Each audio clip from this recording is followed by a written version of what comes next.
नमस्कार। प्रस्तुत है आज का चिंतन। उपयोगिता अभिवृद्धि ही प्रतिभा है। जो अपनी आंतरिक शक्तियों को जागृत कर स्वयं की उपयोगिता बढ़ाने में संलग्न है वह प्रतिभावान है।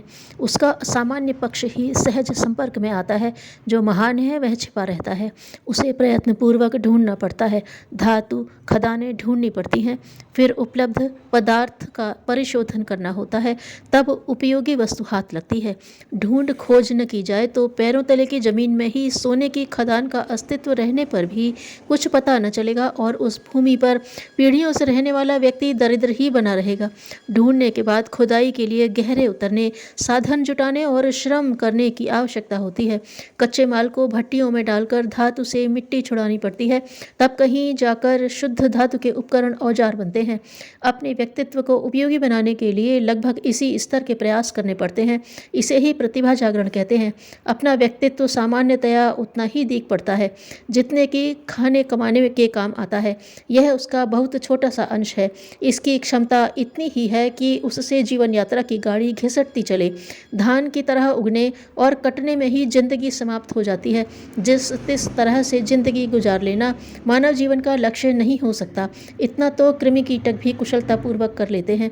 अंतराल की गहराई में घुसा परिष्कृत दृष्टिकोण के बरमे से उसे खोदा जाए तो पता चलेगा कि इसी भूमि में वह सब कुछ विद्यमान है जिसे जीवन संपदा का सार तत्व कहा जा सकता है और विश्व वसुधा का सारभूत वैभव। हम अपनी प्रतिभा जगाएं और उपयोगिता बढ़ाएं, अपने लिए उपयोगी बने, साथ ही परमात्मा एवं विश्व की समष्टि आत्मा के लिए भी। अनुपयोगी किसी के लिए भी न रहे। जो अपने लिए उपयोगी होता है वह दूसरों के लिए भी उपयोगी हो सकता है। दूसरों की सेवा सहायता करने के लिए यह आवश्यक है कि हम अपने आप को उपयोगी बनाएं। उपयोगिता के घटने पर और प्रतिभा के सोई पड़ी रहने में सबसे बड़ा कारण अपनी ही बुरी आदतें हैं, जो सोचने और करने के दोनों ही यंत्रों पर अपना आधिपत्य जमाए बैठी हैं। इन मलिनताओं को धो डालें तो अंतर की पवित्रता स्वतः निखर पड़ेगी। दूसरों का शोषण करके अपना वैभव बढ़ाना उस मृग तृष्णा की तरह है जो देखने में सच मालूम पड़ते हुए भी नितांत मिथ्या होती है। भलाई और बुराई का ऐसा वर्गीकरण नहीं हो सकता जो अपने लिए एक तरह का और दूसरों के लिए दूसरी तरह का परिणाम उत्पन्न करे। आग औरों के लिए गर्म और अपने लिए ठंडी सिद्ध हो, ऐसा हो ही नहीं सकता। दूसरों के लिए अनुपयोगी सिद्ध होने वाला व्यक्ति अपने लिए भी घाटे का निमित्त बनता है। अपने लिए लाभदायक केवल वे ही व्यक्ति सिद्ध होते हैं जिन्हें दूसरों के लिए लाभदायक अनुभव किया जा सके। प्रतिभाशालियों की गणना में वे ही आते हैं जिन्होंने देश समाज के कल्याण में हाथ बटाया हो।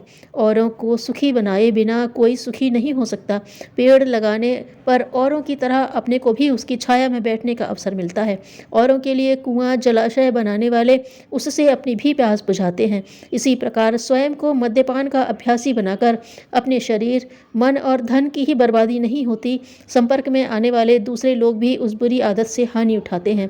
निंदा का भाजन तो उन्हीं को बनना पड़ता है।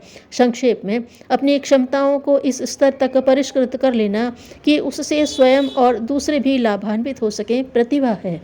इसका विकास ही युग की मांग है, अतः इस ओर प्रत्येक को ध्यान देना चाहिए। धन्यवाद।